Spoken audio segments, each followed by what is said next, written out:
आप देख रहे हैं संविधान और कानून SK लाइव न्यूज। सुश्री स्वाति मालीवाल।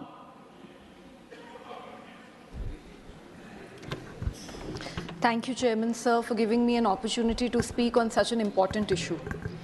सर, पिछले 7 दिनों में दिल्ली देश की राजधानी में यूपीएससी की तैयारी करते हुए कई छात्रों की मौत हुई है। 4 छात्रों की मौत हुई है और मैं ये मानती हूँ कि ये मौत नहीं है, हत्या है। सर, हमने देखा किस तरीके से पटेल नगर में एक छात्र, नीलेश राय नाम उसका था, वो लड़का अपने घर के बाहर खड़ा था और वहाँ पर पानी भर गया और इस कारण से जैसे ही उसने गेट पकड़ने की कोशिश करी, उसका करंट लग के उसी वक्त मौत हो गई। 2 दिन पहले राजेंद्र नगर में बुरी तरीके से 3 बच्चे डूब के मर गए।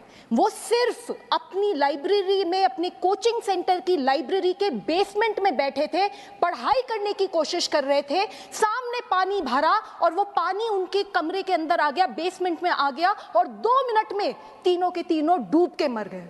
सर, मैं कल वहाँ गई थी और मैंने उन परिवारों से मैं मिली, उन 2 लड़कियों के परिवारों से मिली जिनकी जान गई है।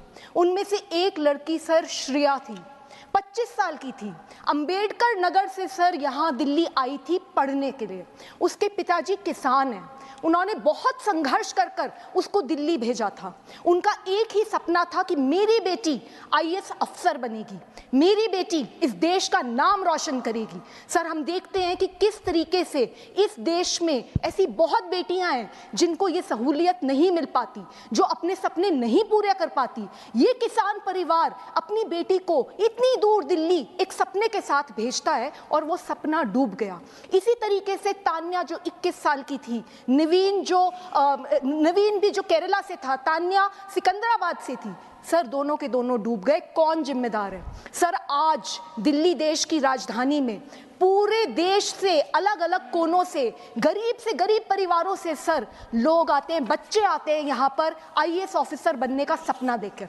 सर, वो सिर्फ अपने लिए नहीं आते, वो एक ऐसा सपना लेकर आते हैं कि हम इस देश की गवर्नेंस में बदलाव लाएंगे, हम भ्रष्टाचार खत्म करेंगे, हम अपने गांव का, हम अपने शहर की स्थिति सुधारेंगे।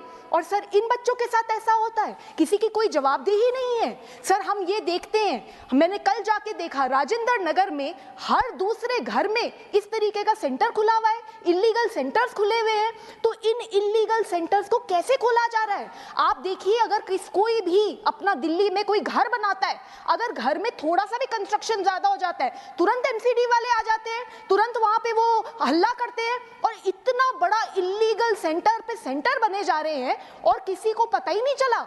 तो बहुत बड़े भ्रष्टाचार का मामला है जो आपके माध्यम से मैं यहाँ पे पेश करना चाहती हूँ। सर, हमें ये भी देखने को मिलता है कि थोड़ी सी बारिश होती नहीं और दिल्ली में कई इलाकों में ऐसा हाल हो जाता है कि नाव लेके निकलना पड़ जाए लोगों को।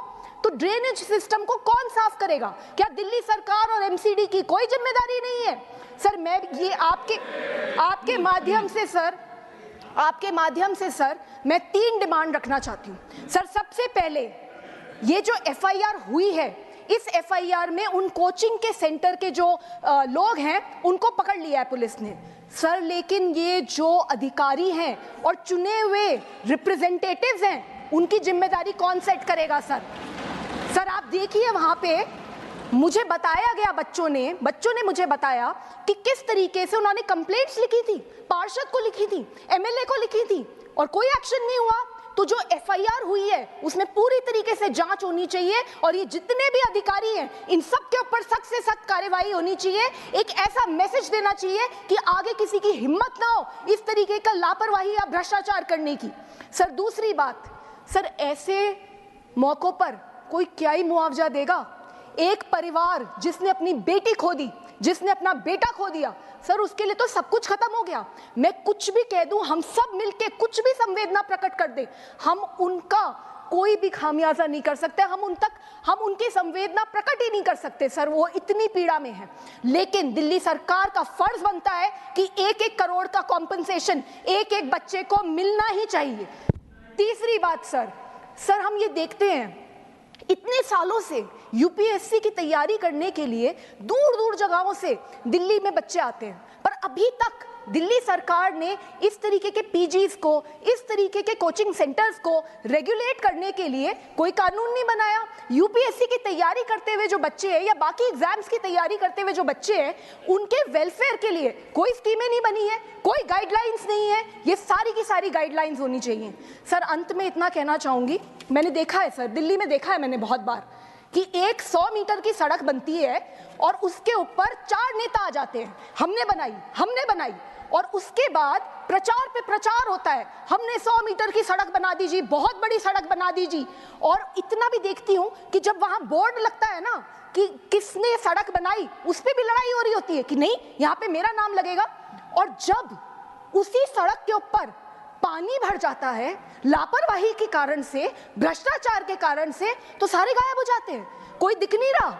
मैं कल वहां गई, मुझे बड़ी पीड़ा है इस बात की कि अभी तक दिल्ली सरकार का कोई भी मंत्री, दिल्ली सरकार का एमसीडी का कोई भी इलेक्टेड रिप्रेजेंटेटिव, कोई भी ऑफिसर इन परिवारों से नहीं मिला है।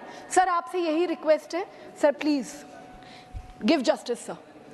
Doctor M Thambidurai, very brief sir, just suggestions. Thank you very much for Chairman for giving the opportunity to speak on the subject which you have brought very important subject today. Make your suggestions. Sir, I am joined with other colleagues express my condolence to the bereaved family of the students who died on the coaching centers. Sir, regarding the coaching center, as you observed, they are giving lot of advertisement. The advertisement are not paid by the students, but paid by the parents. Parents are paying the lot of money for that. Sir, regarding the coaching centers, there is a history. When the students are studying, खबरों के latest update के लिए इसी तरह हमारे साथ जुड़े रहें और इस वीडियो को ज्यादा से ज्यादा शेयर करें।